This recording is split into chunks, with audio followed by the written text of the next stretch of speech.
Oh no.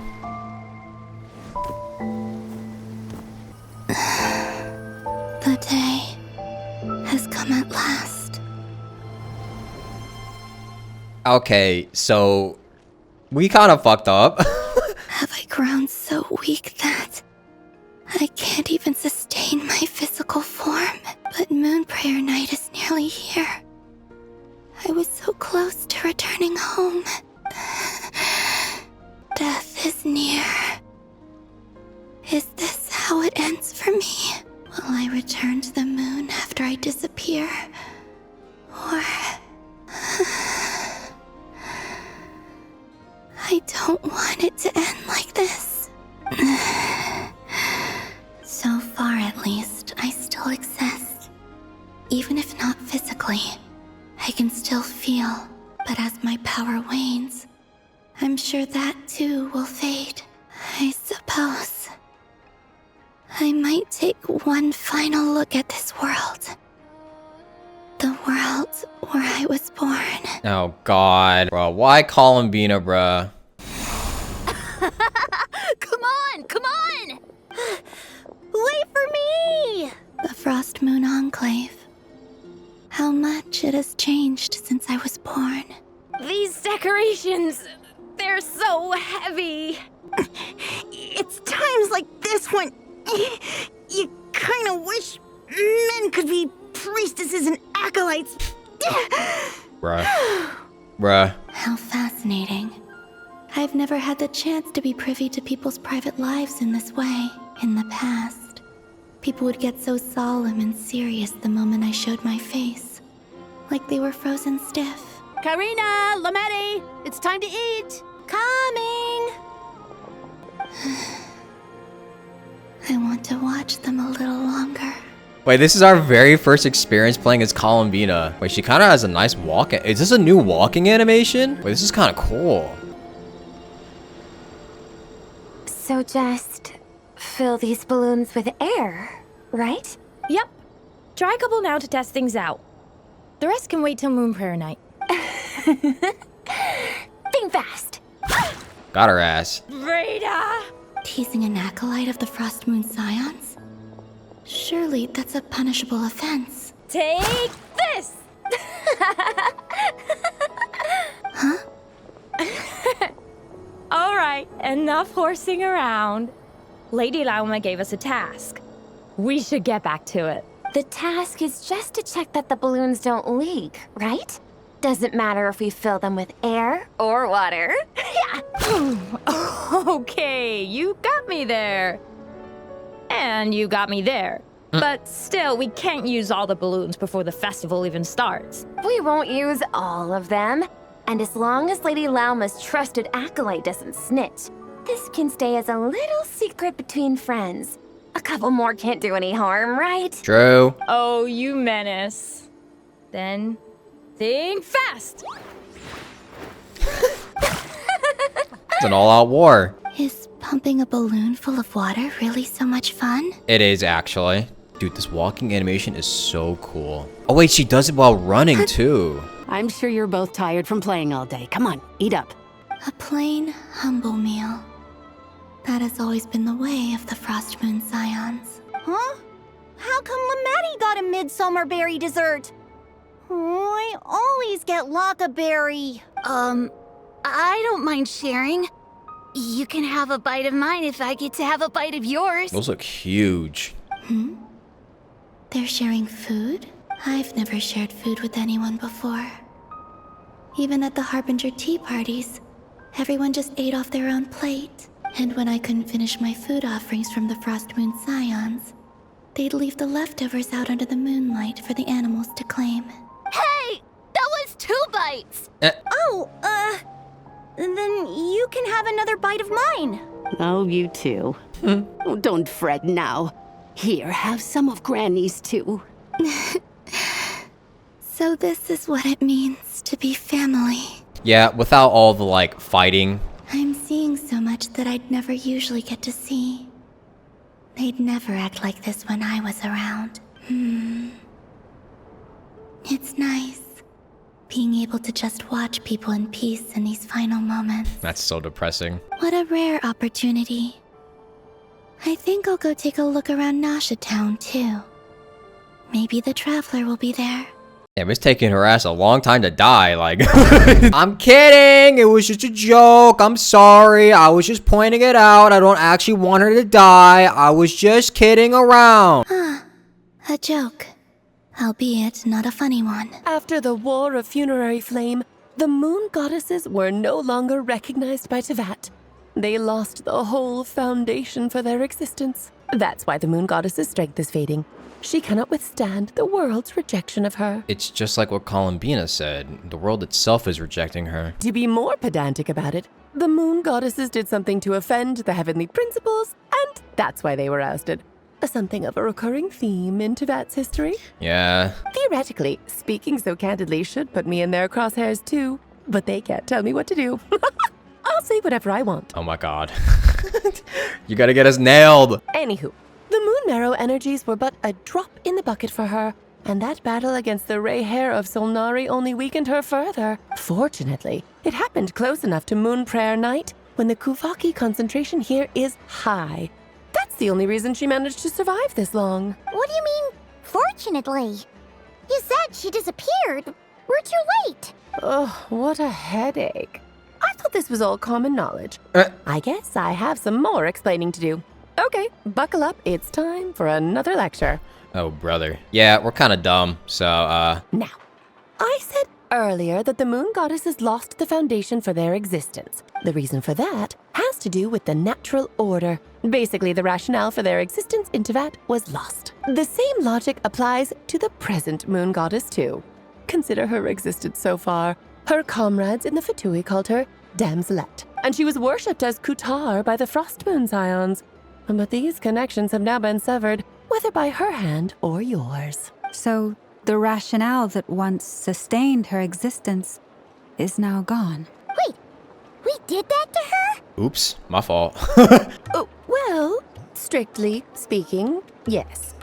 But let's not start pointing fingers, shall we? I'll only end up as the big bad villain, and that's not the kind of final boss I want to be. If you're making light of this, hopefully that means you have a plan. Of course I do. I'm only the greatest mage in the whole entire world. High praise. Now, if you wish to find your moon goddess, there are two problems we need to solve. Firstly, we'll need to strengthen the connection between her and Teyvat, at least enough to sustain her until Moon Prayer Night. Strengthen her connection. But does that mean I'll have to rally all the Frost Moon faithful behind this? I'm afraid a bygone faith and a former home won't be of any help to her now. Do you know her name? Her name? Oh, yes. Names are very important things. A name is a fundamental concept that anchors one's entire existence. I asked her once, but she said she didn't know. Then your first job is to find it. As a moon goddess, I'm sure she must have a name she identifies with. Not sure about that. Neither Columbina nor Kutar is her true name, and she's never really accepted either of them. So, finding out her real name is enough to sustain her existence? Yes, I know it sounds like a small step, but every journey begins that way. So for now, that's all we need to focus on. The second problem is with her plan to use the moon marrows to return to the moon.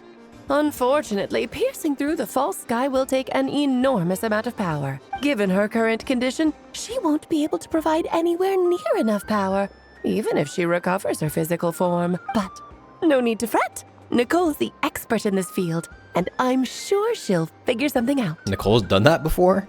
Wait, Mage N is going to help us out too?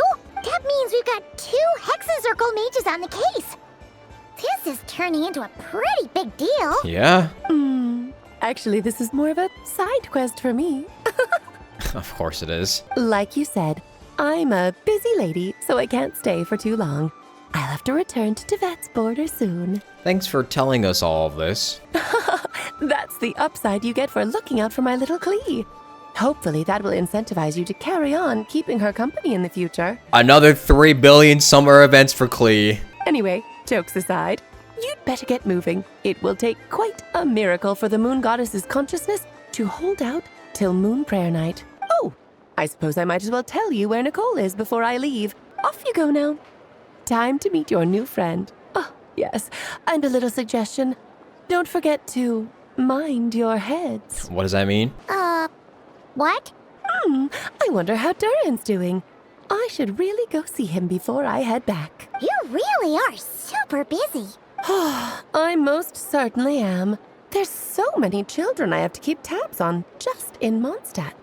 Durin, Albedo, Venti, Varka. Wait, Venti, Varka, what? Huh? Oh, wait, wait. There were some unexpected names in there. Clay didn't make the list, huh?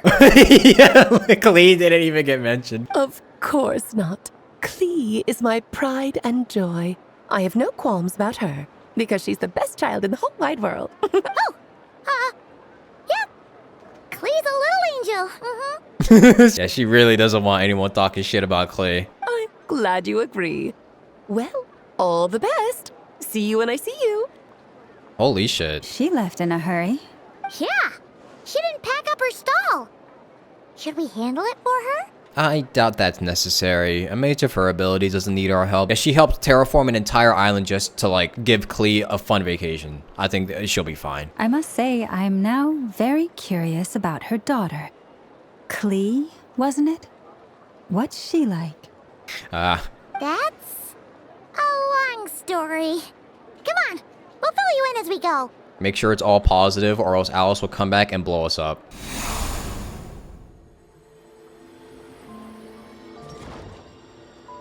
What a lively place. I've never experienced Nasha Town like this before. Hey, you old geezer! Your hammer's rusted through! Who are you calling old geezer? Are they quarreling? I'm looking right at him! You've really gone downhill since giving your daughter free reign in the workshop. Damn. Can you even swing a hammer anymore? It shouldn't take you days just to fix a single chair. You might as well use that hammer to massage my back for all the good it's doing. Damn. Don't run your mouth, or you'll get a back massage that'll put you in bed for the rest of your life. Look, the materials haven't arrived yet, all right? You know how busy it gets in the days before Moon Prayer Night. I'll bet you send all the materials to your little princess. Blood's always thicker than water, huh? All right, you've made your point, Uncle Koski. As soon as the materials arrive, fixing your chair will be the #1 priority. And Dad, if you've got time to chat, why don't you lend me a hand? You got time to lean, you got time to clean. See? Lolka knows what the score is. I guess they're friends. But the way they spoke to each other was so ugly. Imagine it like you're rage baiting Sandrone, but like you're both rage baiting each other. Then again, it wouldn't be the first time I've seen something like this. Columbina! Exactly. Outside my door in the middle of the night one more time, and I'll unscrew your vocal cords. You hear me? Exactly. Oh, Sandrone. So that was her way of trying to be friends with me. Yeah, I guess so.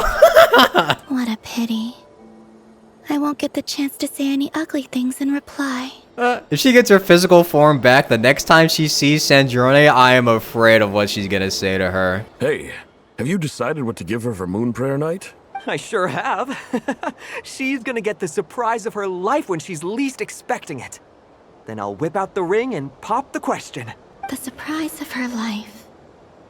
What a fun turn of phrase. Cool, I get the picture. You can spare me the gushy details. Ooh, looks like we have a customer. Hello there, ma'am. Would you like some Moon Prayer Night candy? Huh? Is he talking to me? Can he see me? Here you go. Oh. Come back anytime. Right. Now, where were we? I don't know why, but I still held out hope. Oh, that's depressing.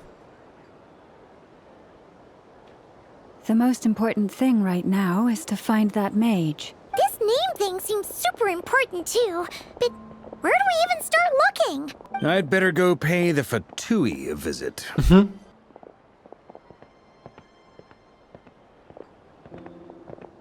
Damn.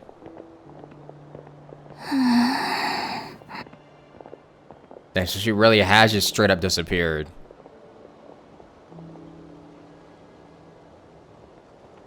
Even when she's right in front of all of them. Columbina? Oh wait, he could sense her. There we go. That's it. There we go. Oh, but he still can't see her. Fuck. Traveler? Let's go! This is no time to be spacing out!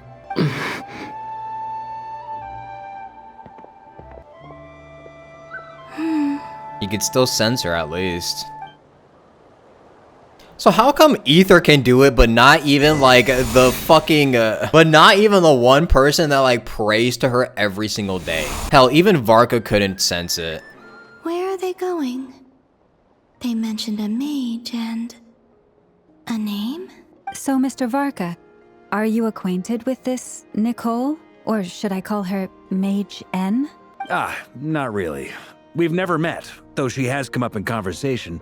From what I've gathered, Alice kinda took Nicole under her wing. Taught her how to speak in a more ladylike fashion, that kind of thing. Huh. Hard to imagine Alice as an etiquette coach. Yeah, Alice is a larger-than-life personality, I'll give you that. But then again, that's why she's able to draw such an eclectic mix of people into her inner circle. If I remember correctly, being an interesting person is actually one of her main entry requirements. So, if you ever wanted to join the Hexenzirkel, I'm sure you'd both be eligible to apply. Oh, really? Hey! Don't go around making promises on Alice's behalf. I wouldn't dare. I'm just trying to paint a picture of the Hexenzirkel for you. Okay, sure. Anyway, since none of us have ever met Nicole, how are we supposed to find her? We can't just go up to every woman in sight and ask, "Hey, are you Nicole?"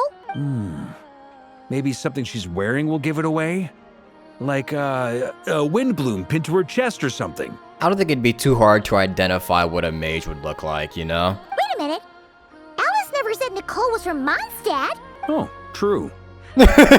What about a tea set? I recall that each mage has their own cup. That would be... this young lady, then? Oh. Yeah, seems about right. Hey there. Sorry to disturb you, but are you Miss Nicole? Varka, Knight of Boreas of the Knights of Favonius. Alice might have mentioned me before. Mm-mm. Uh-oh. Have we got the wrong person? Sorry. Well, this is awkward. When I shook my head, I meant, no, Alice hasn't mentioned you before. Wait, did she just telepathically say, who are you? Huh? Where is this voice coming from? My apologies. For certain reasons, I am unable to speak. This is the only way I can communicate with you. Oh, so she's mute. It might take some getting used to, but I hope you can understand. Hey, it's fine. I'm more shocked by the fact that Alice never speaks about me. I mean, Tough way to find out. As for you two, we have crossed paths twice before, but it is nonetheless a pleasure to finally meet you. It's really you. Thanks for all your guidance in the past. You're quite welcome. This time, things are different. We have reached the unwritten pages of the story. You might say that we stand at the crossroads of fate. Uh-oh. Now then, allow me to formally introduce myself. My name is... Nicole! The unappreciated master sculptor, the immortal literary giant, if only they'd write, and the silent angel, yet also the orator, the instant they utter a word, etc., etc. Holy titles. In summary, to remain silent is to be the observer of the world. No, stop! Alice! I can't believe it! Wait, so Alice is the one writing those? I had a whole speech prepared. I'd agonized over every single word. She always picks the worst moments to ruin other people's plans. I'm so sorry about that. Alice took the liberty of devising some bespoke self-introduction magic for each member of the Hexenzirkel, but I could have sworn I deleted all of the triggering conditions for it. How did it bypass everything? Oh gosh, this is so embarrassing. Wait, so So all these introductions that we've been seeing for like every single like important member of Teyvat were written by Alice? This is a very different side of Nicole than what we're used to. Is she not used to face-to-face interactions? Don't worry about it. We've seen that introduction magic once already, so it wasn't too much of a shock. Yeah. Please go on, Miss Nicole. We'd love to hear what you have to say, or, well, communicate. Huh? Are they talking to this lady? But... Oh, but she can't... Oh, Columbina can't hear anything. Will you all promise to forget that horrendously embarrassing introduction? You're a bit too late for that one, but... Sorry? Embarrassing? When? Among the words that hopped out just now, I saw Angel. Yes. My name is Nicole, and I am one of a very few angels who have retained both their preferred form and their power. So she's an angel. The Traveler and Paimon should be no strangers to this concept. There is another of our kind in Natlan. They call her the Lord of the Night. All right! Paimon remembers her. But we've never seen her in person. Yes. Well, I have retained more of my power than she. It's because I don't have a long-term duty to fulfill. To be more specific, no. We'll be here all day if I get into the specifics. Moving on. If I'm not mistaken, you are here because you wish to learn how one might reach the moon beyond the sky. That's right. Is that something you can give us any guidance on? Yes, I do know a way. It began with the Hyperboreans, who lived after the War of Funerary Flame. Blank looks. Maybe I should start with the background of the war. Oh my god, bruh. Another history lesson. Or maybe not. It shouldn't be an issue. I'll fill in the gaps for you when we have more time. Anyway, after that war ended, the three moons retreated to beyond the false sky. The Hyperboreans were humans I once aided. They accepted the civilization and creations bestowed upon them by the angels. But despite accepting many blessings of the angels, many among them still held on to their faith in the moons. They were reluctant to accept the new order, even after the War of Funerary Flame. They sought to contact the moon goddesses beyond the sky and receive their guidance. But all three had passed away by that point. Yeah. This mage has a unique method of communicating. Is she talking about the moons? Yes, but they did not know. And so, still they prayed for the moon goddess's mercy.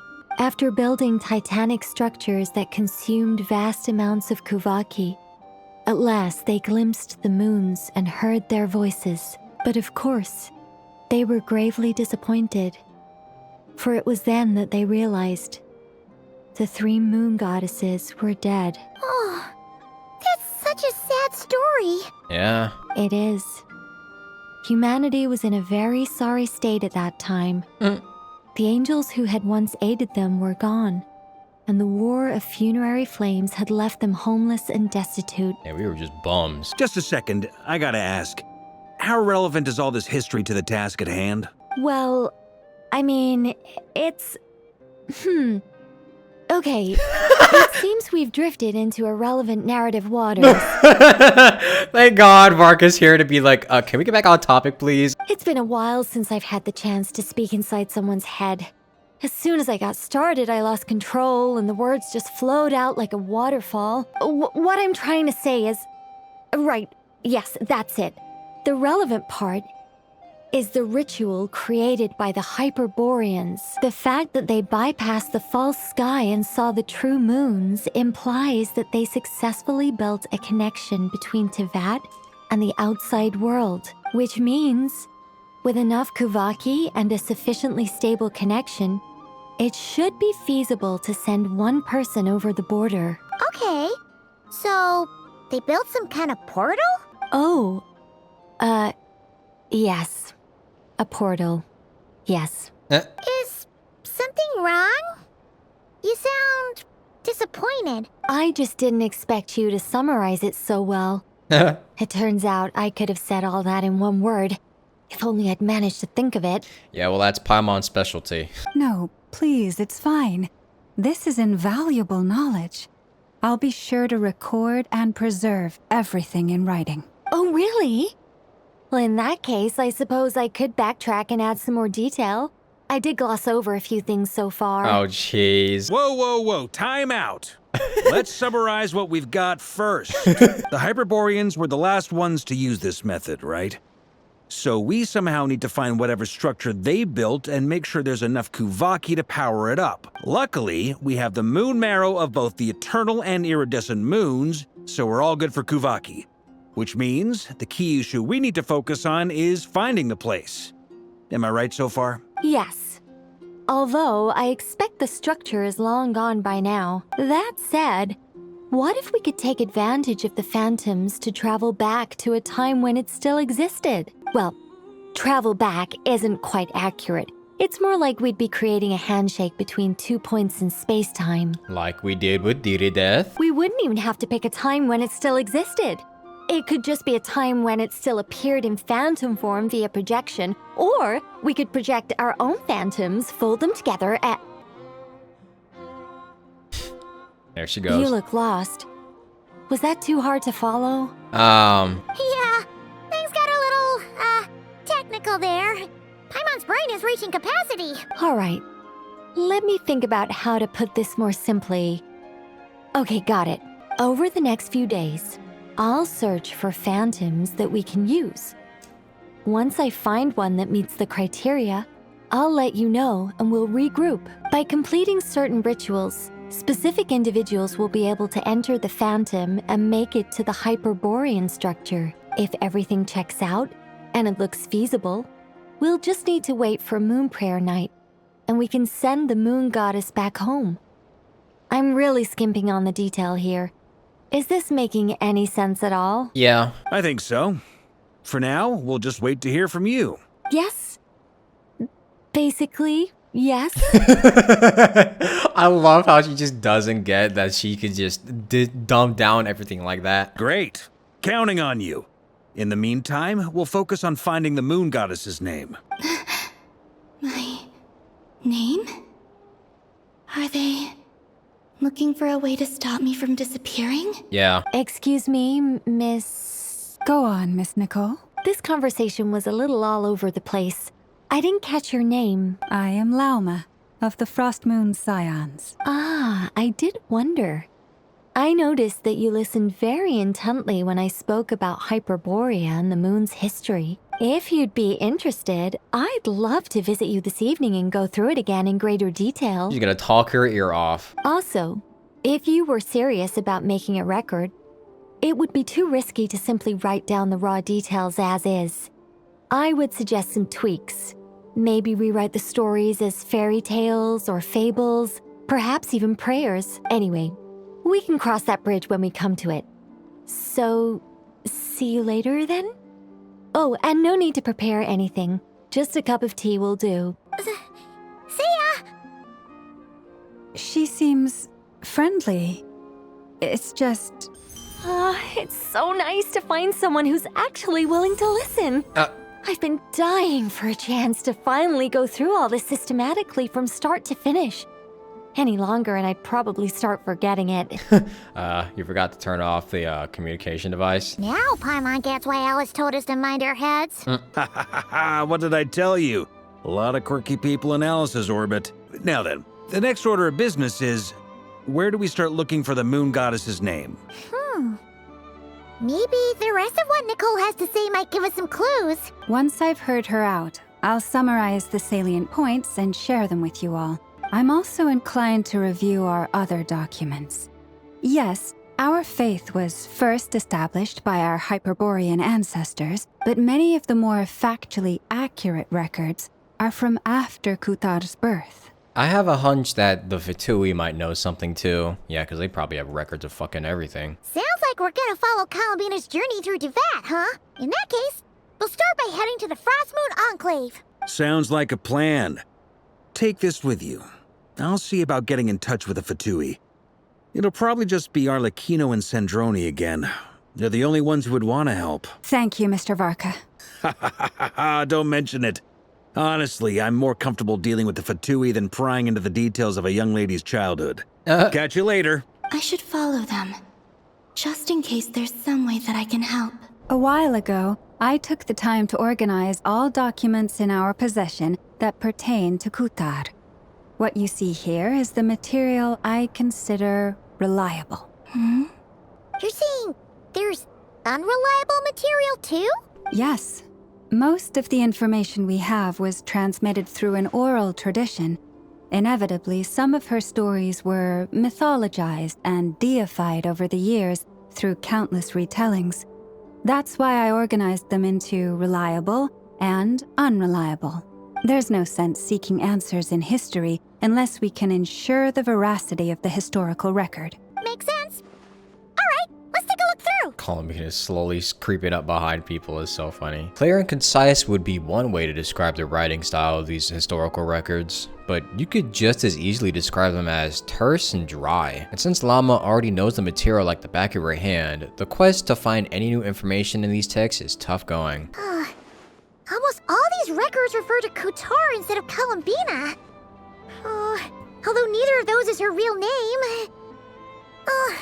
Paimon's not sure what point she's trying to make. What we can gather from these records is that the Frost Moon Scions worshipped her as a god, placing impossible expectations upon her. I cannot fault them for their earnest faith, but for all their devotion, worshipping her day in, day out changed nothing. True. I imagine that none of it resonated with Columbina. It wouldn't surprise me if, even back then, she had already begun to reject the name Kutar and everything it represented. Llama speaks the truth.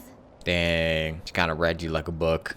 Literally. When I heard them call upon Kutar with hope and expectation in their voices, they may as well have been calling upon somebody else. When you were organizing these texts, what criteria did you use? Well, that's a bit complicated. I looked at the level of detail, perceived authenticity, prose style, and how realistic their portrayal of Kutar seemed to be.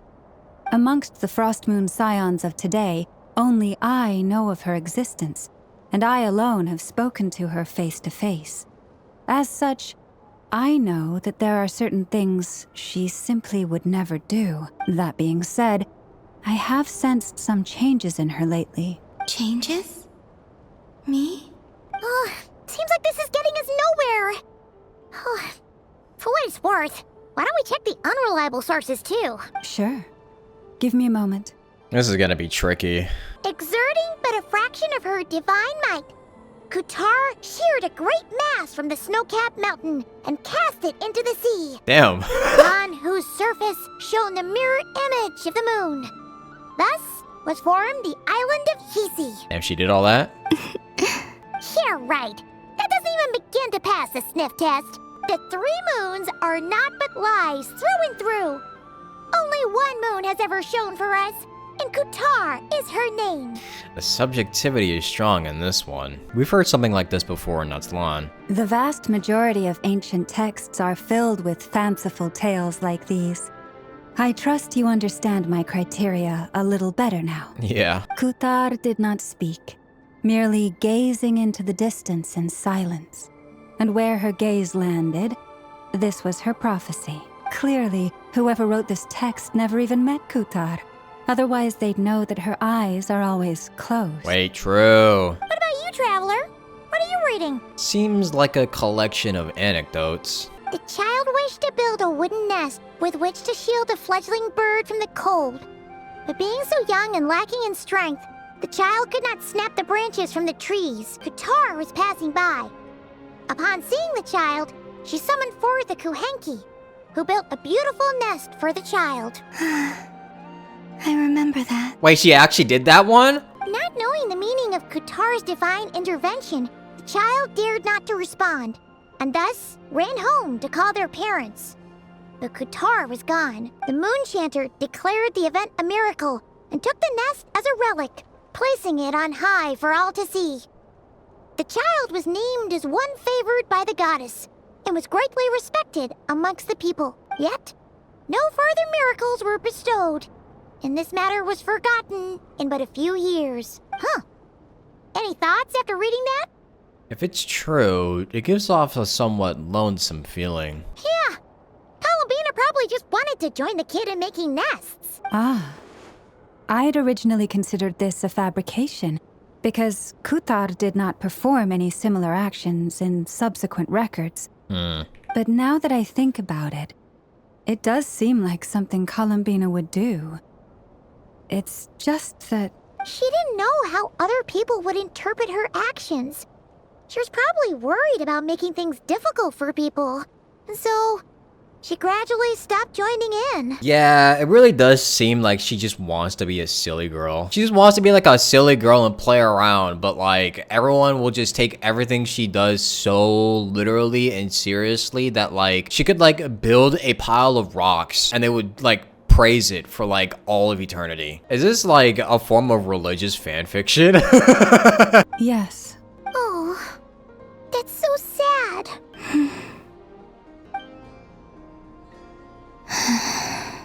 And now, I can make no such gestures of warmth, even if I want to. Oh, making her more depressed. Still no name. That's a bit of a shame. But we did learn some interesting stories. That's gotta count for something. Barca said he was gonna set up a meeting with Arlecchino and Sandrone, right? Let's go back to Nasha Town and see how he's doing. Oh boy, we get to see Arlecchino again. Let's see. There's Barca. Oh, and it's Durin and Albedo too. Talk about coincidences. We meet again. Yeah, this is pretty much the same place we bumped into each other last time. I convinced them to stick around a little longer. We were all waiting on people, so I figured having a little company would help pass the time. Ah, so you've been waiting for us? Does this mean that you've already arranged things with the Fatui? Sure does. Now you're back, we can go meet up with them together. How'd your investigation at the Frost Moon Enclave go? We read a bunch of fanfiction. Well, we didn't find out Columbina's true name. But apart from that, it went pretty well. We learned some stories from her early days. Aha, just as well that I didn't tag along then. I'm sure our moon goddess wouldn't want every man and his dog knowing all about her private life. Still, desperate times, desperate measures, I guess. Someone had to do it. So, Barca was waiting on us, but what about you two? Are you waiting for Alice? Oh no, we already met with her. We discussed that experiment I mentioned to you last time. Oh, and she also handed me this communication device. Oh boy, another Dodoko machine. This looks familiar. I'm sure I saw one of these back on the Golden Apple Archipelago. Now that's a name I haven't heard in so long. Oh my god. That's right. I understand she informed you about the relationship between the Phantom phenomena and Tevat's borders, yes? She wants me to help her with some more experiments on that front. She said that she'll contact me through this device with more information. Ah, I see. Following instructions and making observations. Pretty common research method. Takes me right back to Albedo's lab. Wait, then who exactly are you meeting? Someone you know. Albedo's met him too. But I don't think Miss Lauma or the Grand Master have been introduced. Someone we know? Oh my god, we're meeting another person? Introductions are overrated. Especially in cases like this. Oh my god. Oh god, don't remind me, man. It's you! So? It's not like the academia has prohibitions against going abroad. Also, I applied for leave. What's up, Wanderer, Scaramouche, Sango? Why did I name him that, man? Oh my god, I need to change his name. Guys, you wouldn't mind if I changed his name, right? I accidentally named his ass after a fucking NPC in Inazuma, bruh. I tried to be cute, giving him a name that like kind of reminded him of his past, but also something similar to like A's personality, like how she loves Dango. And I just ended up giving him a name that's already been used, bro. Like, come on, man. I've been writing to Hat Guy since obtaining a human form. I've already brought him up to speed on everything that's been going on in Nod-Krai. Honestly, I should just name him Hat Guy. That's what we already know him as anyways. Hat Guy? Yeah. Turns out, I actually have heard that name before. Oh? Then why did you react the same way I did? I only knew the name, not the fella. But since we're all here, let's do some introductions for what it's worth. I'm Varka, Grand Master of the Knights of Favonius. Lauma, Moon Chanter of the Frost Moon Scions. And I'm a Driosh from the Vahumana Darshan of the Sumeru Academia. Hat guy. That guy. Good to see you again, Mr. Guy. I believe we last saw each other on the boat ride here. So they came to Nod-Krai together. Mind you, the only reason I came here is because there's someone I want to look into. Who's that? The Doctor, also known as Dottore, second of the Fatui Harbingers. Oh boy. Just as I thought. From the tone of your voice, it sounds like there's bad blood between you. I was reviewing our archives and noticed that a lot of information about him was missing. Left a bad taste in my mouth. That's all there is to it. Dottore, or Zondik, as he was then known, once studied at the Academia, but he got kicked out before he could graduate. Zandik? I've heard that name before. Back in the ruins, when the Ibis King mentioned that student. That was the Doctor? So the Harbinger's #2 man is a college dropout? How embarrassing for them. Last we heard, he was planning something. We actually heard that a few times before, even coming to Nod-Krai, but we haven't seen a trace of him since we got here. He only appears when something interests him. For all we know, he might have left already. But the fact he did something here at all is worth noting. It'll fill a couple extra lines in his file. Why does it sound less like a file you're writing and more like a criminal record? Anyway, we were just about to meet 2 of the other Harbingers. Want to come along? You might learn a thing or two about him there. Sure. Even though they're harbingers, well, they're old acquaintances of ours, so, you know, when you talk to them, try to be... I got it. Yeah, he knows a thing or two. I keep forgetting that Ether is the only person that knows Scaramouche's true past. The Frost Moon Scions' relations with the Fatui remain tense. Forgive me if I do not attend. In that case, we'll continue assisting Miss Alice with her experiments. Good stuff. Everyone's having a fruitful time. All right, we better get going. I'll lead the way. Hey, don't I gotta say his name? Fuck. I'm calling him Hat Guy. Hey, Hat Guy. Are you here for revenge? Well, yeah. That's obviously part of it. But I'm not the only one who has a score to settle with him. Neither you, nor Lesser Lord Kusanali, nor I want to see him meddling with things again. Fair enough. One other thing. When we return, let's talk about Columbina. What's the hurry? Don't worry. Pigeons always know which way home is.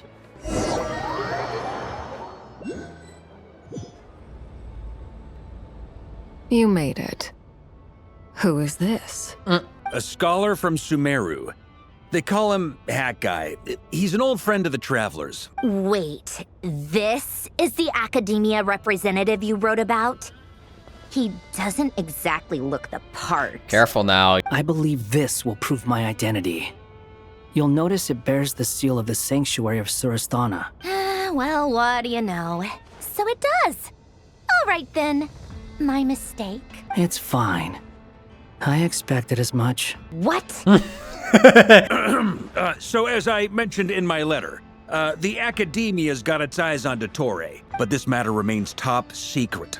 Apart from those assisting in the investigation, the fewer people who know, the better. If anyone asks, I'm here in Nod-Krai to pursue my personal academic interests. Wow, look at this image. 4 Harbingers in 1 image. That's crazy. Gotta say, Varka, you did pretty well to keep all this under wraps for so long. Sounds like you got in touch with the Academia about this way back. You flatter me. You're all Harbingers. What reason would you have to disclose information about Dottore? Where do I even start? Remember that time we fought Rerir at Star Sand Shoal? He sure let me have it then, didn't he? I'll bet Dottore had that all sketched out, with me as his convenient little pawn. He could not care less about us if he tried, but hey! The feeling's mutual. Wait, are you saying that Dottore had a hand in Rerir being revived? Does Dottore really strike you as the sort who values his relationships with his colleagues? Fair point. Definitely not. Which is why I always keep my guard up whenever he starts making suspicious moves. To that extent, our motivations align. On top of which, I consider you trustworthy people. Well, thank you. Now, back on topic. In the wake of the Reikir of Solnari episode, Sandrone and I grew suspicious about Dottore's complete inaction during the entire affair. So we tried to find out what he'd been up to, but unfortunately to no avail. He never lets anyone in on his plans. The more he cares about something, the more secretive he gets. Indeed. Perhaps he believes that by keeping a low profile, he can avoid trouble. But that trick isn't going to work on his colleagues. Yeah, I mean, he's been researching the ancient moon's remnants. And he's been trying to get his paws on the moon marrows.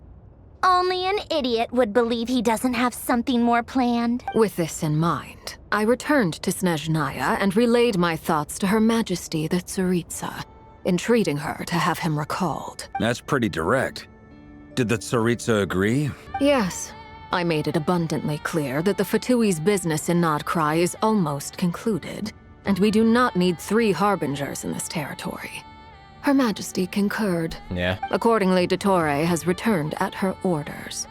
I imagine he is continuing with experiments, which no one besides he would ever have any interest in. Common sense might mean nothing to him, but he's not stupid.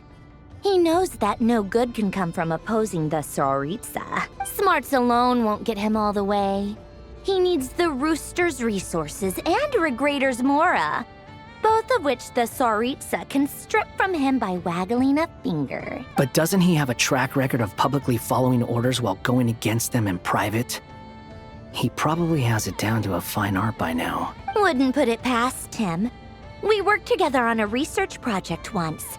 Only briefly, but it was enough to show me that we're fundamentally different people. He has no interest in doing things methodically, stage by stage.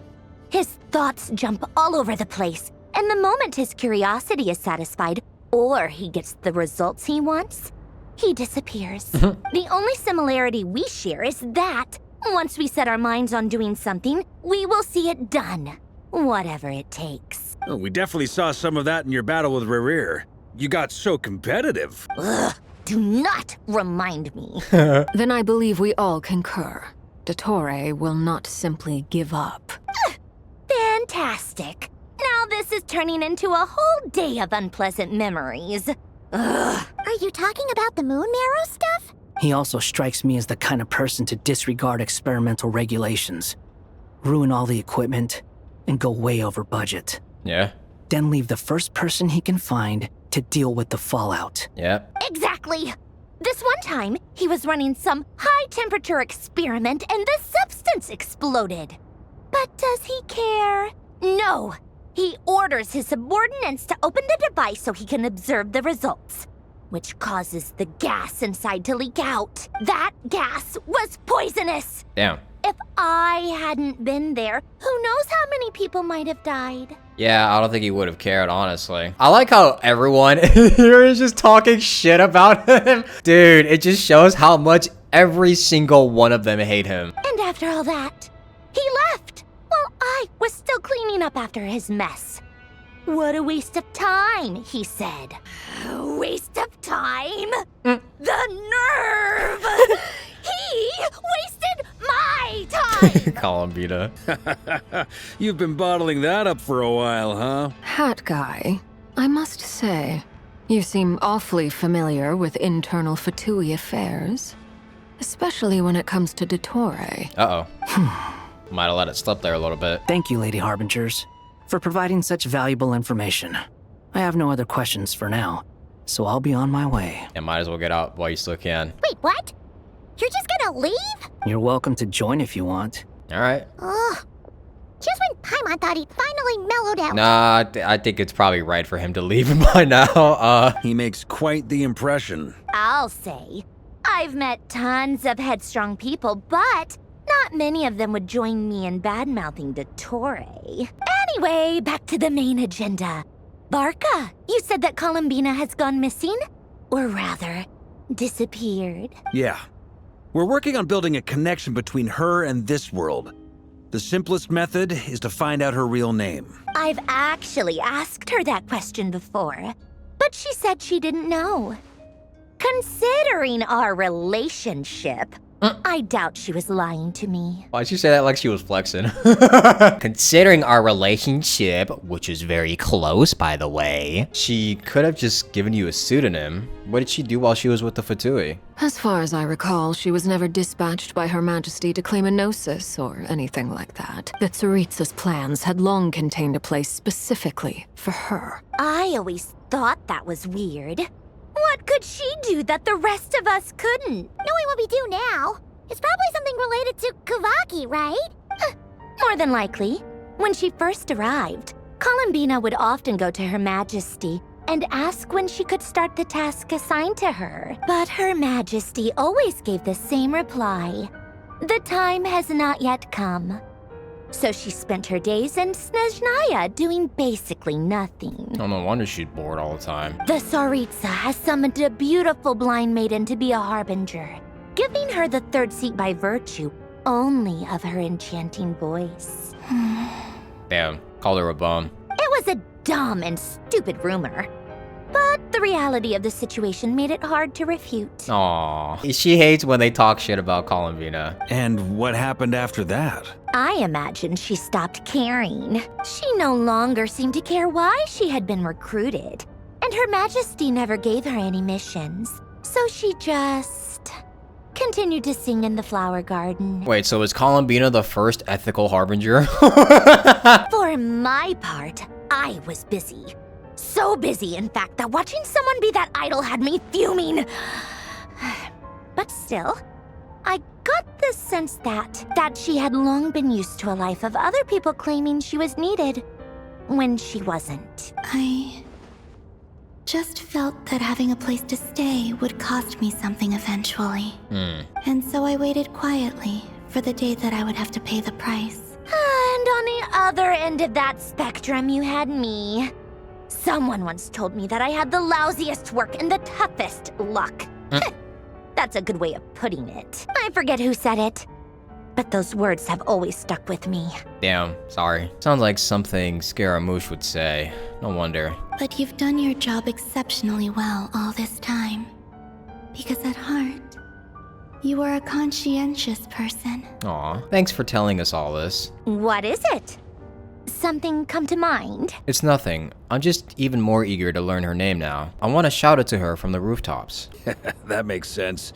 Nothing screams you are needed like your name shouted from across the town. Well, good luck with it. But if you ask me, Columbina is still the most shoutable name. Really? I'm just so used to it now. After all the arguments we've had, I can't be bothered trying to remember another name for her. Nor I. Sandrone. Harlequino.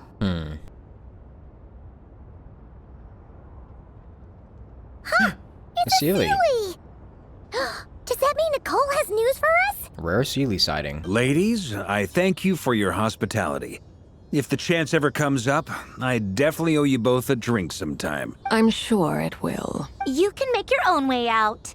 Heck, you've been here enough times, you probably know your way around better than I do. Take care, everyone. We'll be in touch if the situation changes. Okay, time to do what adventurers do best. Follow that Sealy! Here you are. Oh, hat guy. How come you're back so soon? Did things go all right with the Fatui? Fine. Dottori's been summoned home by the Tsaritsa. Couldn't get much more than that. How about you? Any progress with the investigation? Unfortunately not. We've tried everything. Different phantoms, different locations, different points in history. But the results were the same each time. Abyssal monsters roaming the land. People crying out in despair, with no hope of being rescued. Every time I see it, I can't help but think, is this what it was like in Mondstadt when Dragonspine Durin attacked? Oh, that's dark. And If I fail in the task I've been given, will I create yet another tragedy? Oh, don't think too hard, Durin. That's just meaningless speculation. When we encountered similar phenomena previously, I tried to interfere with those illusions, using sounds and lights to guide them. However, we could not change their fates. At most, we were able to extend their existences. The events of the past are like fate that has been written into Irminsul. There isn't a living thing in Teyvat that can escape its past. But Miss Alice instructed us to try to find ways to change the outcome that these phantoms face. It's an impossible task. Can't you just refuse? Since she asked us to do this, I feel like it can't truly be impossible. Or if it is, well, mages can make the impossible possible. Yeah. I could not have been born as Durin otherwise. That's true. And also, like, the fact that they even know how to, like, break through the false sky, how they even know what's beyond Teyvat's borders, like, I feel like that kind of shows that they probably know way more than us. But you also said that your past 39 attempts were fruitless. That's true. But you're still going. Yes. After this many futile attempts, surely you realize that you're not doing this because you still believe what some mage told you. It's because you want her hypothesis to come true. It's something you wish for deep inside. So, think for yourself about what you want to do. As long as you don't believe it's futile, it isn't. Wow, inspiring words from Scaramouche. Yeah. Previous experience indicates that we cannot touch the phantoms, which limits the effectiveness of our interventions. If we want to clear this hurdle, we need to break this rule somehow. Same thought here. Following the same rules means repeating the same failures. Reducing ourselves to mere playthings of fate. So you mean we need to figure out a way to make contact with them despite knowing that we can't? Yes. And I suspect that's something only you are capable of. Everything in Teyvat is logged in Irminsul. But the withering that once occurred in Sumeru was a sign that the Great World Tree was being corrupted. This corruption allowed things that should not have existed in Teyvat to appear. This is tantamount to rewriting reality to an extent. You're saying abyssal power might be able to affect those phantoms? No one's ever tried it before. If you're gonna try it, it'll take courage. And you have to be confident that you can control it. All right, dude, it's your time to shine again. Is anyone there? Has anyone seen my daughter? She's missing. I have to find her. I hear someone inside. Spargana? Are you in there? Ah! If I can use my abyssal powers to warn him that there is danger here, maybe it'll change his decision. Maybe he'll stay away. Yes. The important thing is not the nature of the power, but rather how you use it. To intimidate and obstruct. Sounds about right for the Abyss. Let me try. I should be able to influence that thing. Have you seen a little girl? What? This isn't the time for that! Just run! I hear someone inside. Spargana? Are you in there? Durin can use the power of the Abyss to affect the world in which a phantom is located. So if we get rid of this... I hear someone inside. Spargana? Are you in there? What is this? Looks dangerous. I should get out of here. He really left. Ha! We did it! Don't celebrate too soon. Follow him. See what he does next. Monsters approaching from the front. You need to stop them and create an opportunity for him to hide. No! There's monsters ahead! Wait, is that the barrier I saw earlier? Why is it appearing now? It's as if someone's controlling it. Nice, nice. The monsters are gone. Is it safe now?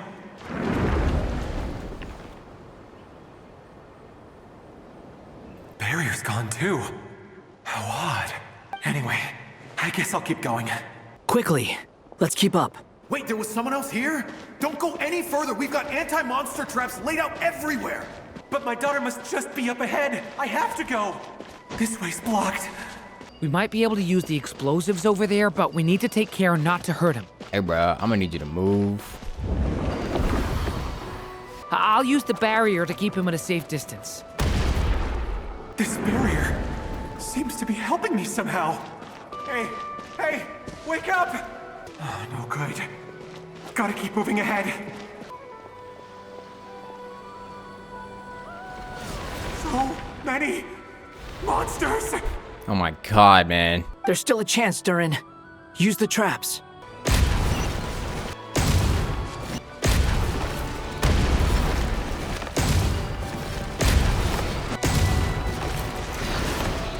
This is a new development. I've never seen this happen before. We might just be able to save this person. Okay, but have we thought about what happens if we do save him? Like, what happens? Hello there. Have you seen my daughter? Spargana's her name. She's carrying a large backpack. Get out while you still can, you fool. You won't find any survivors here. But I can't just leave her here. She must be so scared right now. Sorry. Wish I could help, but I haven't seen her. You'll just have to keep looking. Okay, thank you. If I do find her, I'll get her to shelter and come back for you. Don't bother. I've got nowhere left to go. What's that noise? Monster! No, if he goes inside, he'll be walking into a trap. Let's try this once more. This time, we have to stop him. No, you're not going in there, bro. Why? How will I know where Spargana's gone like this? Nope. You know what? I'll trust this strange barrier. It's gotten me this far after all. What? Hey! Let us out! I don't know what those NPCs honestly would have had done, but I'm not gonna find out today. Huh? That looks like one of my daughter's books. Thank you. Thank you. Yes, it's one of hers for sure. That's her name on it right there. She left her backpack here. Durin, just like last time. Use the explosives. God, I really hope this guy's daughter is alive.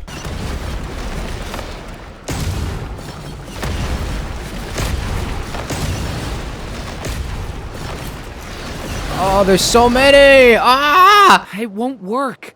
There's not enough left. If he makes it in, he'll die. But then, this clue could be the key to him finding his daughter. It might not be the only one. Better he misses that clue than loses his life. I guess so. Stop him, Durin. We can't let him get any further in. Nope. What? Whoa! He just walked right through it, bro! That's my daughter's book! She's passed this way! Why? Why won't you let me go in? I've searched and searched and searched just for this! But how will I find her without any clues? I no longer have anywhere else to go. Well, now what? He's gonna die. I'm sorry. I'm so sorry. But he had nowhere else to go. Did he just die? He refuses to go anywhere else. Whether he opens this door or not, all that awaits him now is death. We couldn't change his fate. Albedo? Hat Guy? Let's try one more time. I don't know how we're gonna do this, but I don't want to give up either. We just gotta keep trying. No matter if it takes us 39 attempts. Why am I here? What's going on? All these scenes running through my head. Where are they from? Huh? What's going on? Wait, he's seeing the future. His reactions have changed. How many times have I... What's happening to me? Huh? Wait. Who are you? He can see us! You can see us now? I feel like I always could, but that I only just realized you were there. I'm sorry, I don't know how to describe what I'm feeling, but you were the ones guiding me using that marked barrier, right? I haven't done anything yet, but those monsters, those deaths, they feel like memories. Like things I really did experience. This guy just experienced like in real life Groundhog Day. I won't find my daughter. In fact, I'll ultimately die trying to find her. Isn't that right? Well, no, it isn't. Yes, it is. Even so, we're trying to find a way out of this. You've not seen my daughter either, Have you? It seems she really isn't here.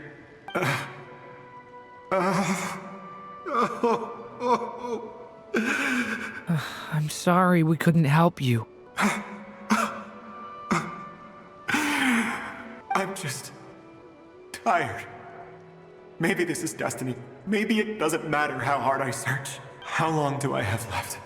Experience says 15 to 20 minutes. 15 to 20.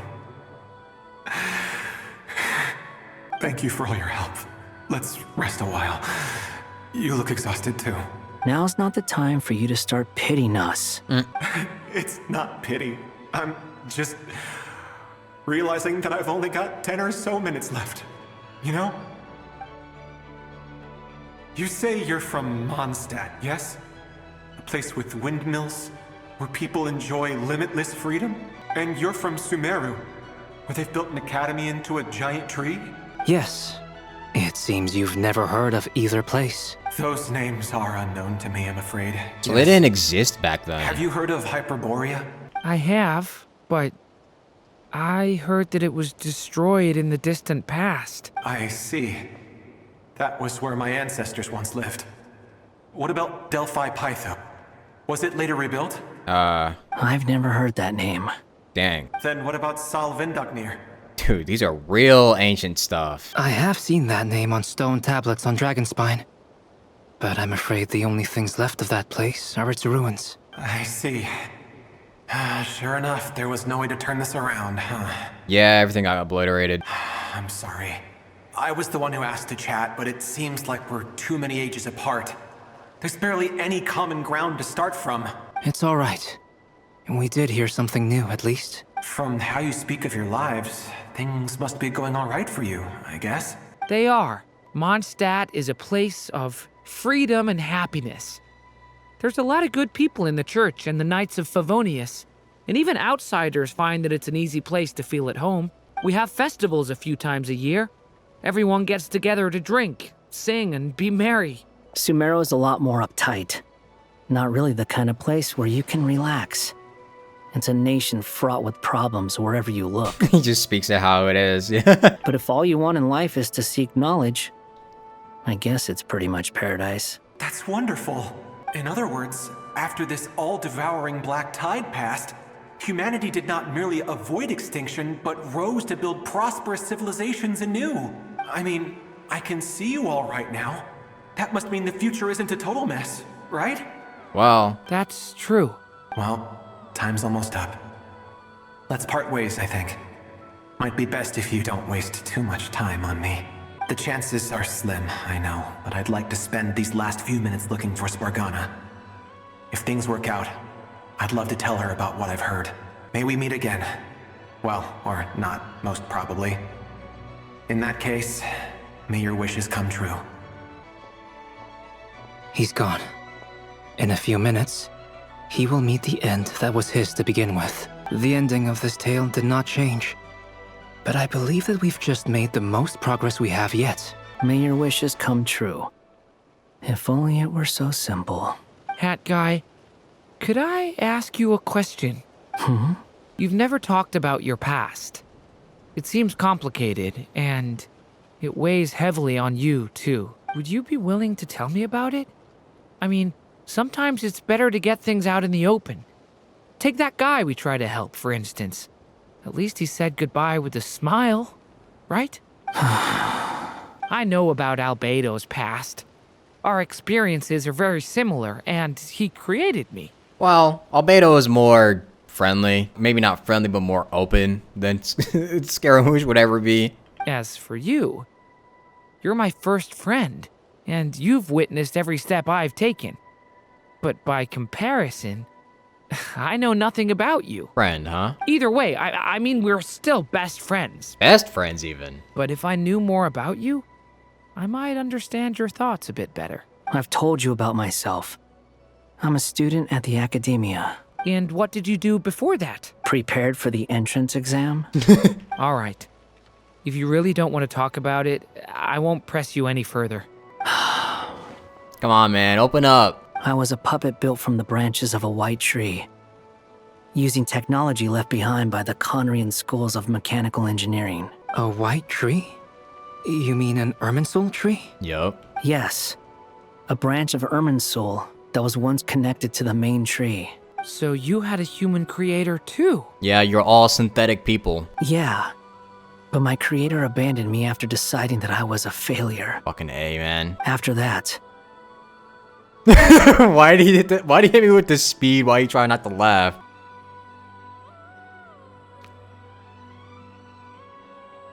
Durin. Resisting the influence of the Abyss, suppressing the urge to destroy, trying to do the right thing. None of these things are easy, but no matter how hard they are, trying to rewrite past wrongs is far harder. You asked me if you would create a new tragedy if you failed. I told you there was no point speculating about that, but the real answer is, yes, you absolutely will. That guy. But at least you've got people here to help steer you away from the wrong path. So, just keep aiming towards the light. If Scaramouche is saying all that, I will. I promise. All right, break time's over.